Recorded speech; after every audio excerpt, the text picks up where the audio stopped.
All right, I just got a brand new compressor into the shop today, and this is the Eastwood Elite QST 30-60. It will be replacing a compressor I've had for the past 2 years. This is the Central Pneumatic Harbor Freight brand air compressor, and I will be going over the process of why I ended up going with this particular compressor.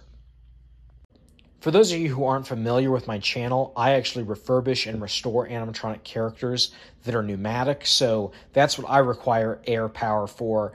And as I stated, I've owned this particular compressor for the past 2 years, but I've had 2 identical models. So I've actually had 3 of these compressors since late 2018. So I've had about 3 to 4 years of experience working with these compressors. I've brought them to all kinds of events, and I have really kind of abused these, and I've been extremely happy with the performance of these compressors. You know, a lot of things that are produced by Harbor Freight are questionable. You know, I've had adjustable wrenches that had an incredible amount of slop, but this compressor and the 3 that I've owned have held up great and have a great value. I think whenever I bought them, they were $350. I think now they are around $480, but still in comparison to other compressors, they are a really good deal.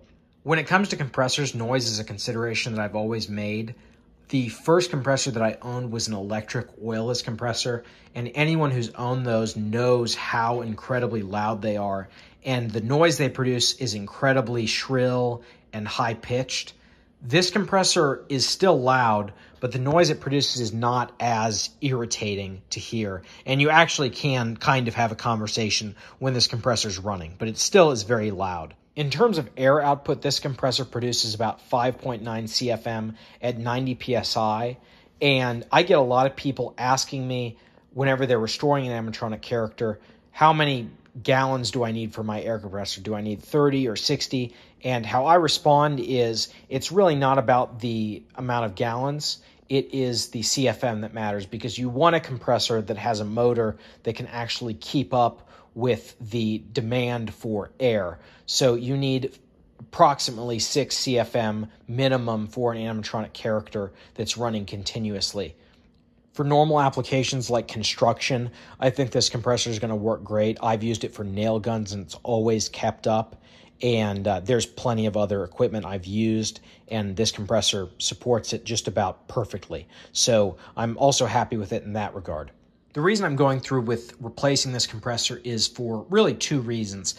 The first reason is noise. So I'm actually setting up a full animatronic show right now, and I have a showroom, and I really can't have something that produces a ton of noise.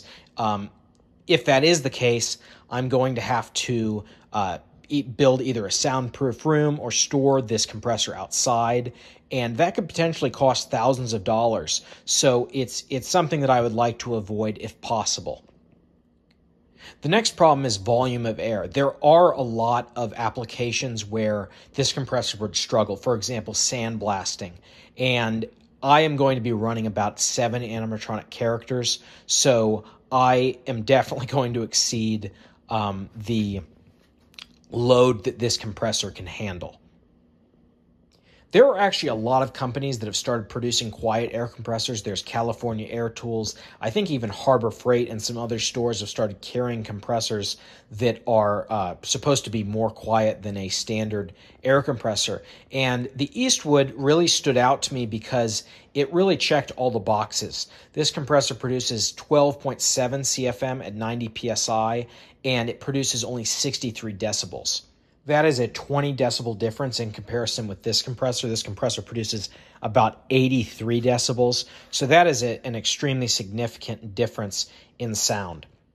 I read a lot of reviews and watched a lot of videos prior to buying this compressor just to make sure I, made sure this compressor was going to last and that people were happy with it. And overall, I would say that most of the people who buy this compressor, at least from what I've seen, are extremely happy with it.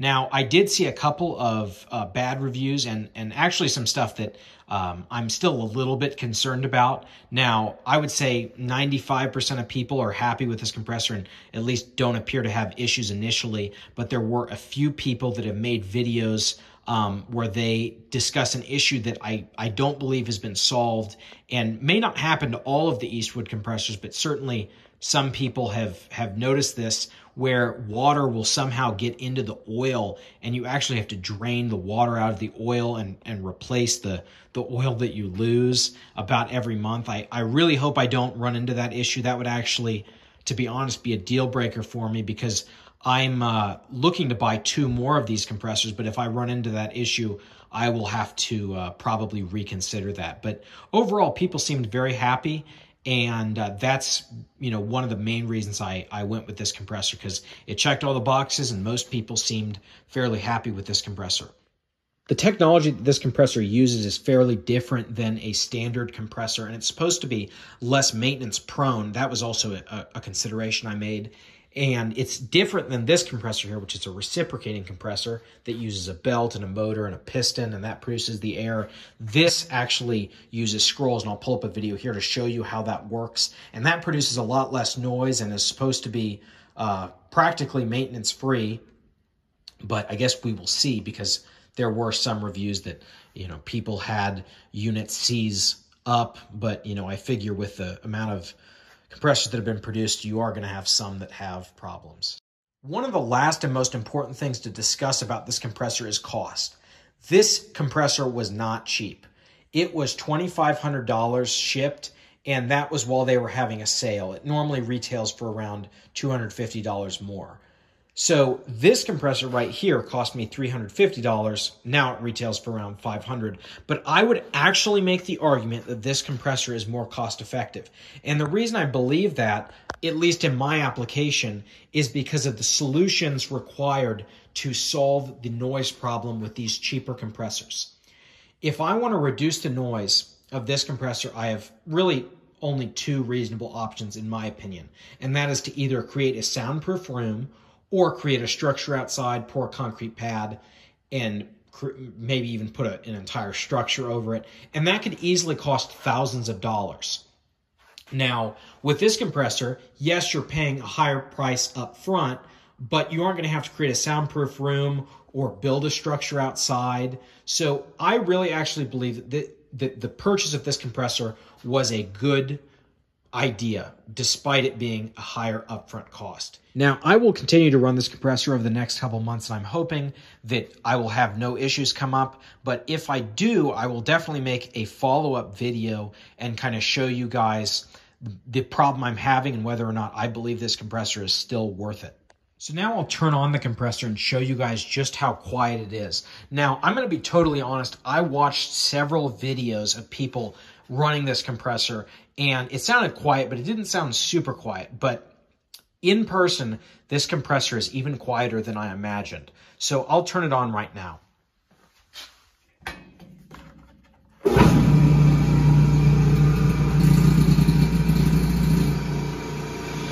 So I could easily have a conversation with this compressor running, and if I were to put it in just a normal room with drywall, you probably wouldn't even hear it outside the room. So this compressor is pretty amazing.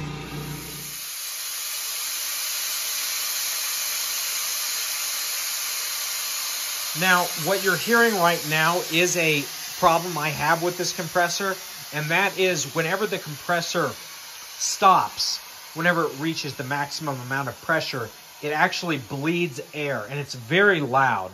Now, I do believe I can create a muffler for that and solve that problem, but that is one thing I would mention that's kind of annoying considering the fact that the compressor is supposed to be quiet. So now I'll turn on this compressor just to show you how loud that is for comparison. And you guys can probably barely hear me because it's just too loud. So yeah, I'll keep you guys updated, but overall I'm very happy with this, at least in the first day. I hope it doesn't seize in the next couple hours of use.